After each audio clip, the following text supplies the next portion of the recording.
everyone. Welcome to Riffin with HP, where we talk about old school and underrated bands and bring them to the masses. Today we're talking about a band called Modest Mouse. Thank you all for being here. Y'all hit the like on the way in. Um, we're in the 90s, back to the 90s.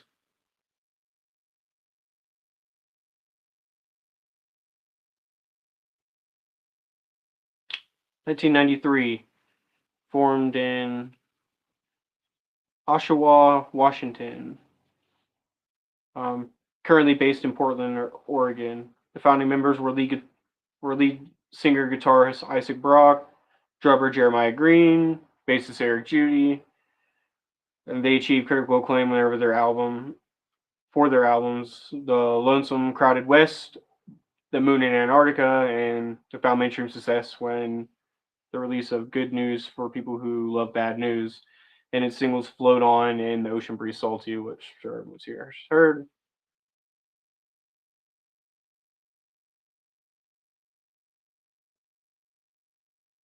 Whenever Isaac Brock, the lead singer, was a teenager, he was employed at a local family video store outside of Seattle where he met basic Eric Judy.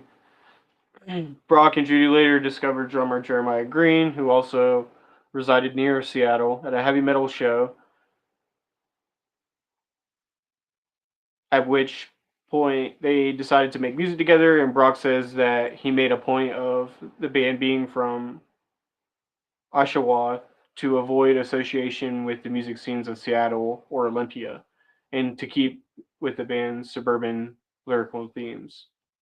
In '94, Calvin Johnson's dub Neurotic Studios, Modest Mouse recorded its first EP, Blue Cadet 3 Do You Connect, which was released by K Records, and this was followed by single Broke, which was recorded by Steve World under Sub Pop Records at Studio Moons in Olympia, Washington.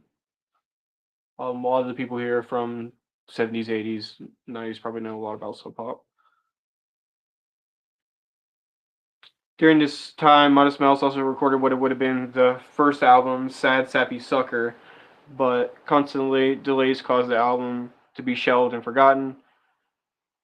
It was not until 2001 that it was officially released, the band made its own before it made its way into a pop music world in 2004. Many Modest Mouse tours included stops at DIY punk venues such as Speak in Tongues in Cleveland, Ohio, which they continued to play even after becoming popular, even which they continue to play even after becoming large enough to fill larger venues.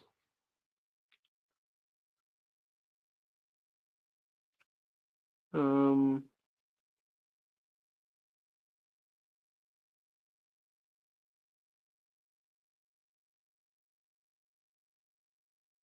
how Modest Mouse got their name? It takes from a Virginia Wolf passage, WOOLF passage, describing modest mouse colored people. Known for their eccentric indie rock, the band was founded by Isaac, like we were talking about, and the other boys who met while working in a video store and at local shows. From Sub Pop Records passed on signing the band, failing to pick up their demo.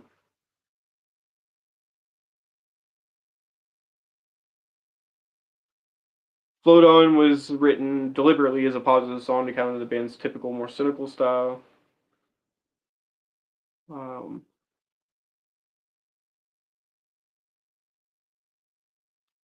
let's read up some of their musical influences here.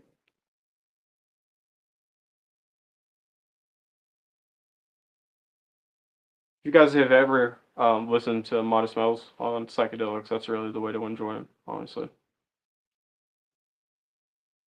Modest Mouse has been described as indie rock, alternative rock, revival, punk rock, synth pop, and emo. This is just people's words out of their mouth. I'm not going to read that.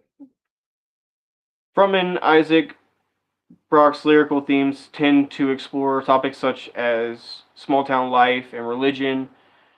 And 2016, a study conducted by musical data company Music Match surveyed 43,000 songs spanning multiple genres found that Modest Mouse was one of the most profane bands among the subjects categorized as indie rock, second only to The Neighborhood. Wow, it's pretty surprising actually. But it was estimated that the band used profanity every 310 words, and the top three swear words uttered by the band were shit, fuck, and ass, respectively. It's pretty funny. Actually, before we move on, let me not play, but show this up for you guys. People who are music fans, you guys can pause this or come back later, pause or whatever, um, to decipher what's going on here. But as you can see, the lead singer obviously was the lead singer, played guitar as well. So it has the red for the singing, the green for guitar, and all the other band members, it appears here, played some sort of instrument other than their main instrument. But yeah, these are always pretty cool because sometimes people change instruments or sometimes people drop out of the band, come back, and this kind of documents everything. And obviously, you can see here the only consistent member of the band has been the lead singer. All right, all right.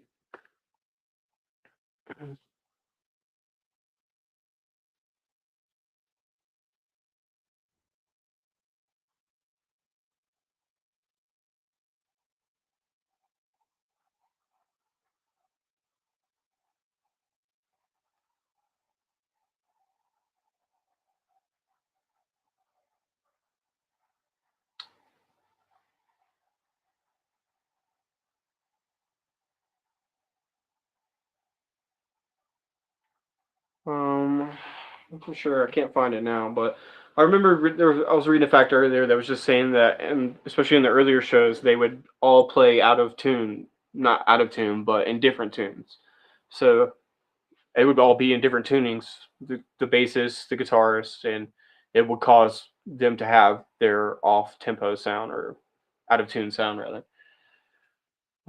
It's part of their weird sound, but it says here, I was looking up, it says, they use Fender Stratocasters and Jazz Masters, Weston Corsair guitars, heavily modified amps, but key to their sound and distortion pedals like the Boss OD2 Turbo, One Drive, and various delay pedals placed in unconventional ways alongside banjo, mandolin, and synth. It's one thing I wanted to highlight here because this band mixing these different instruments together and try not to box yourself into a genre by being an indie band that has all these different styles and influences inside of your music gives it really kind of unique alternative sound in a way. um, and Modest Mouse, what I love to do whenever I'm listening to Modest Mouse, they pop up on my playlist. I love to like show my friends the music videos to them because it's art. It really takes it beyond just playing music and being good at like your thing and being mixed together. And a lot of the times people like to think about it like a dance, but these guys are just getting out there and throwing their arms around and it still works. They make it work. But um, lost my train of thought. But whenever it's the kind of language of music we were talking about. Whenever you're playing together and you're mixing up on stage and there's five people, it takes a lot to be able to do your thing. And whenever you start to add in your own flair, your own style, how you feel in the band, then it really becomes your characteristic, who you are. It makes Modest Mouse who they really are.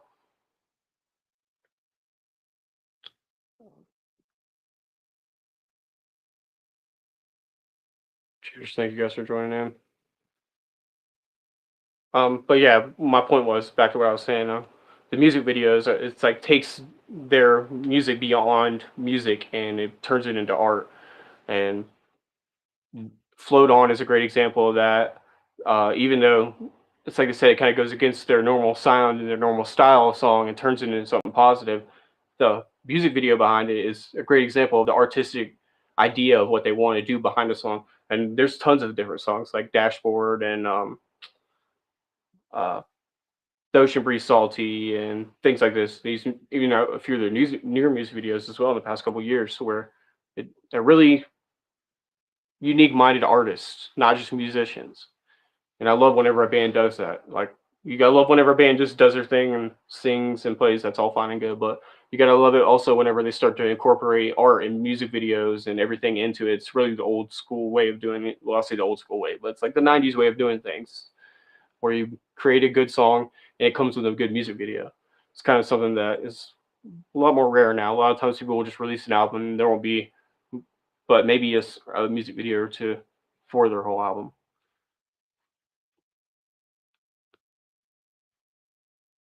But definitely a super psychedelic band. I'm surprised to have not read that in their genre that they're not specifically a psychedelic band, but definitely super psychedelic. And their shows, they play a lot of like psychedelic scenes and stuff like that in the back of their shows. Super popular for him for 90s bands. A lot of bands were doing that. Kurt Cobain and a lot of his inspirations were always doing that, playing like, horror movie scenes or, just different psychedelic scenes or I guess maybe probably different custom made stuff as well too.